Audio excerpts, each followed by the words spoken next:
Old widower who faces arrest for failing to pay his poll tax. Cyril Mundin, who comes from Northampton, was served with a liability order 3 months ago, but he refused to pay the community charge. He says he'd rather go to jail. Cyril Mundin recently celebrated his 75th birthday. He says he's been a prisoner in his own home for months. Frightened the bailiffs would come when he was out, Cyril has refused to let them into his house to seize any property, despite the liability order forcing him to pay, which was served in July. He didn't turn up in court for his second appearance this morning, and magistrates granted the Borough Council a warrant for his arrest. That's despite a massive demonstration in support of Cyril in Borough Council offices yesterday. 21 of the protesters appeared before magistrates today.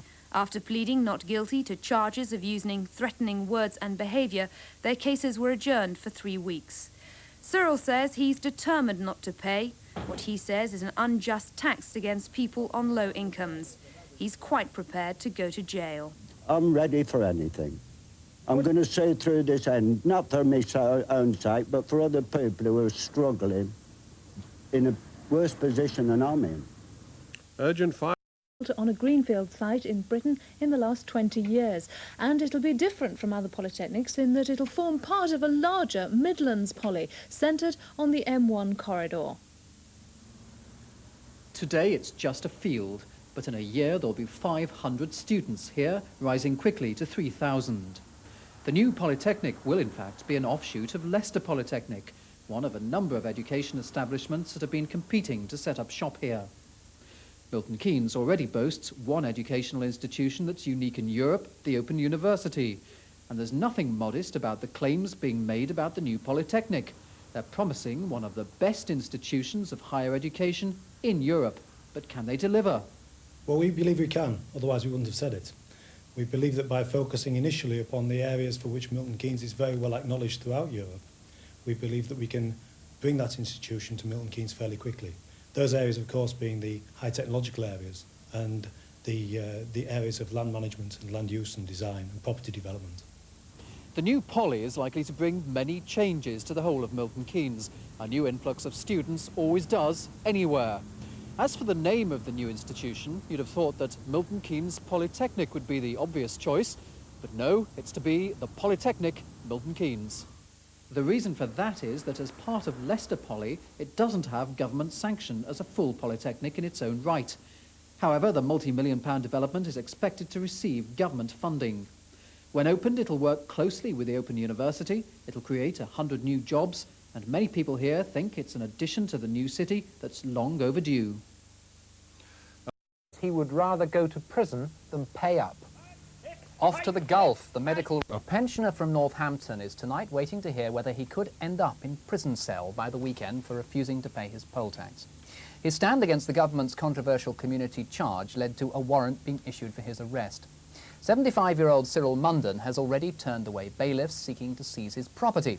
He says he would rather be jailed than obey a law he considers to be unjust. Cyril Mundin has been expecting an unwelcome knock on his front door ever since the warrant for his arrest was issued.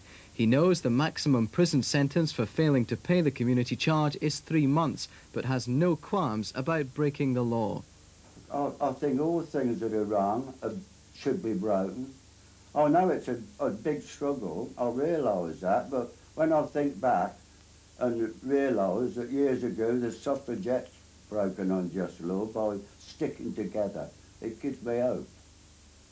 The 75-year-old widower who's lived in Northampton's Denmark Road for the past 22 years has consistently refused to obey court instructions to pay the community charge, even turning away bailiffs who twice visited his home.